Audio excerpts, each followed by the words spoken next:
Hello students. आज हम कलरीमेट्री के पार्ट 2 में प्रैक्टिकल एग्जाम के लिए उपयोगी कुछ और वाइवा वाक्य क्वेश्चन सॉल्व करेंगे। Question number 1, what is wavelength?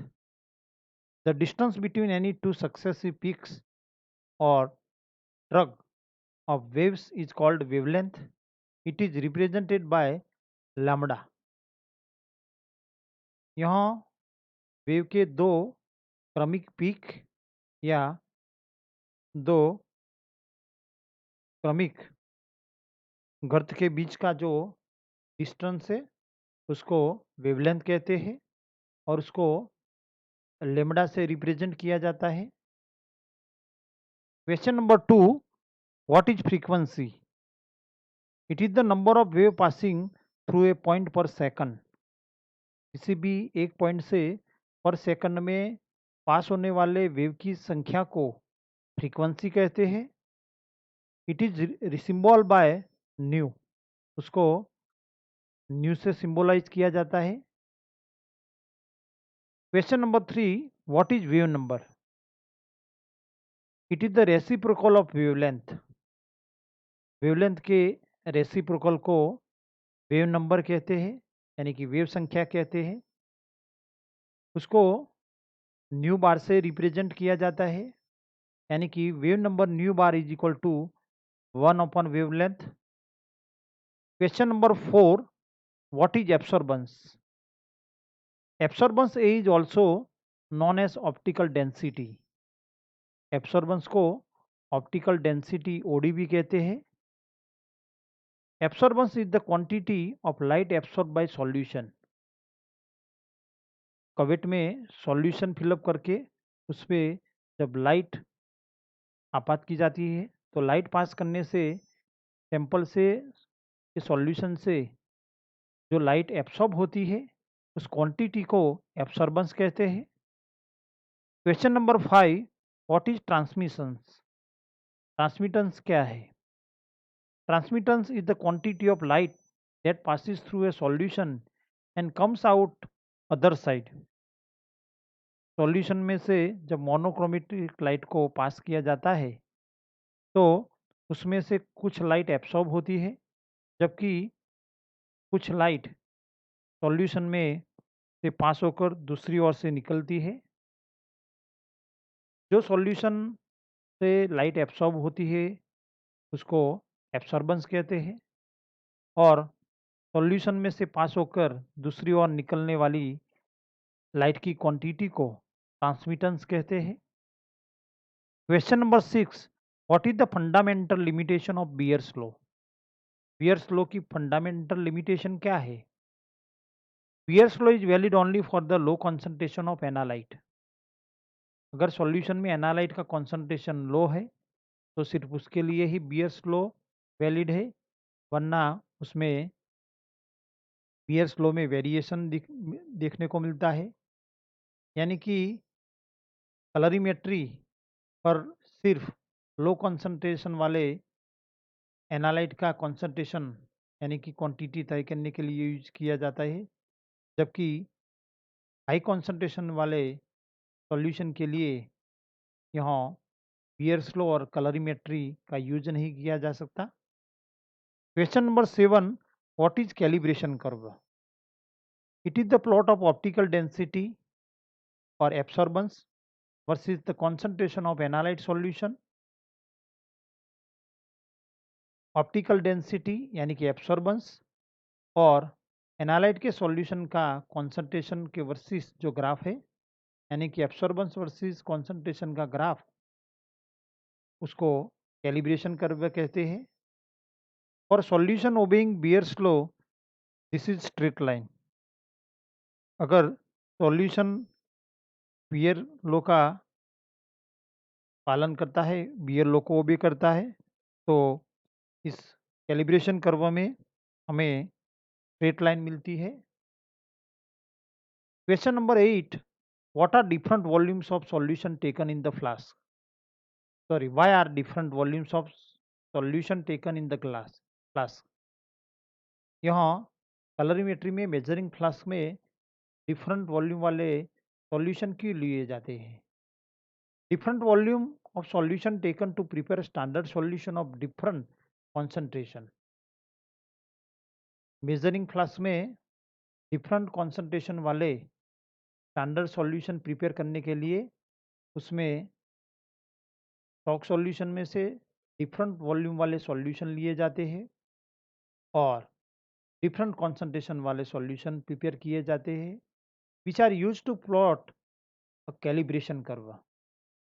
Calibration curve plot करने के लिए यहाँ डिफरेंट कॉन्सेंट्रेशन वाले सॉल्यूशन प्रिपेयर किए जाते हैं और वो सभी सॉल्यूशन की एब्सॉर्बेंस मेजर की जाती है और एब्सॉर्बेंस मेजर करने के बाद एब्सॉर्बेंस वर्सेस कॉन्सेंट्रेशन का प्लॉट ड्रॉ किया जाता है, जिसको कैलिब्रेशन कर्व कहते हैं। यानी कि कैलिब्रेशन कर्व प्लॉट करने के लिए यहाँ सॉल्यूशन का डिफरेंट कॉन्सेंट्रेशन वाला सॉल्यूशन प्रिपेयर किया जाता है।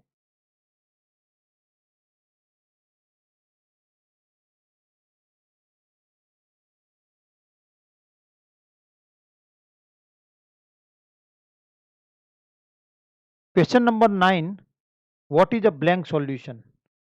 A blank solution is the test solution that contains everything except analyte.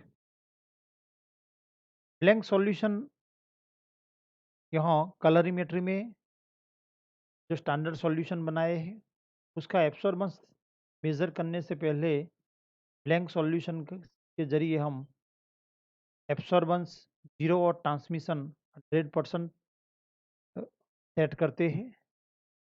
ये ब्लैंक सॉल्यूशन एक ऐसा टेस्ट सॉल्यूशन है जिसमें एनालाइट के सिवा दूसरे कंटेन होते हैं, यानी कि ब्लैंक सॉल्यूशन में एनालाइट प्रेजेंट नहीं होता। Question 10, why is blank solution use in colorimetric estimation? Colorimetric estimation में ब्लैंक सॉल्यूशन क्यों यूज किया जाता है? To nullify the absorbance cause due to the colouring impurities present in the reagents. यहाँ colorimetry में analyte का जो कलर सॉल्यूशन लिया है वो उससे कितनी लाइट एब्सॉर्ब होती है, यानी कि एब्सॉर्बेंस तय किया जाता है। अगर सॉल्यूशन में कलरिंग इम्प्योरिटीज है तो उसका भी एब्सॉर्बेंस हमें मिलता है। इसलिए अगर रिएजेंट में कोई कलर इम्प्योरिटीज है तो उसका एब्सॉर्बेंस रिमूव करने के लिए, उसको रद्द करने के लिए, यहाँ नलीफाई करने के लिए ब्लैंक सॉल्यूशन यूज किया जाता है। Question number 11, why the absorbance measure at particular wavelength of light? किसी भी कलरीमेट्रिक एस्टिमेशन में एब्सॉर्बेंस किसी पर्टिकुलर वेवलेंथ पे क्यों मेजर किया जाता है? Because the complex show maximum absorbance at this wavelength. यहाँ कलरीमेट्री में जो कलर सॉल्यूशन बनाया है रिएजेंट का, एनालाइट का, या उसका कॉम्प्लेक्स जो कलर कॉम्प्लेक्स था उसका सॉल्यूशन बनाया है, तो वो कॉम्प्लेक्स की मैक्सिमम एब्सॉर्बेंस जिस वेवलेंथ पे मिलती है उसको हम उसी पर्टिकुलर वेवलेंथ पे एब्सॉर्बेंस मेजर करते हैं। For example, the absorbance of copper measure at 620 nanometre wavelength. अगर कॉपर का हमें कलरीमेट्रिक एस्टिमेशन करना है तो 620 नैनोमीटर के एब्सॉर्बेंस हम मेजर करते हैं। Because the complex show maximum absorbance at 620 nanometre, क्योंकि कॉपर का जो कॉम्प्लेक्स है उसकी मैक्सिमम एब्सॉर्बेंस 620 नैनोमीटर पे मिलती है, इसलिए इस वेवलेंथ पे कॉपर के सॉल्यूशन का एब्सॉर्बेंस हम मेजर करते हैं।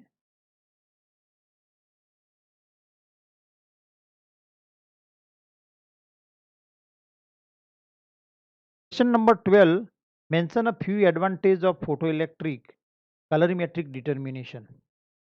फोटोइलेक्ट्रिक कलरीमेट्रिक डिटर्मिनेशन के फ्यू एडवांटेज बताए। One, a कलरीमेट्रिक method will often give more accurate result at low concentration than the titrimetric or gravimetric procedure.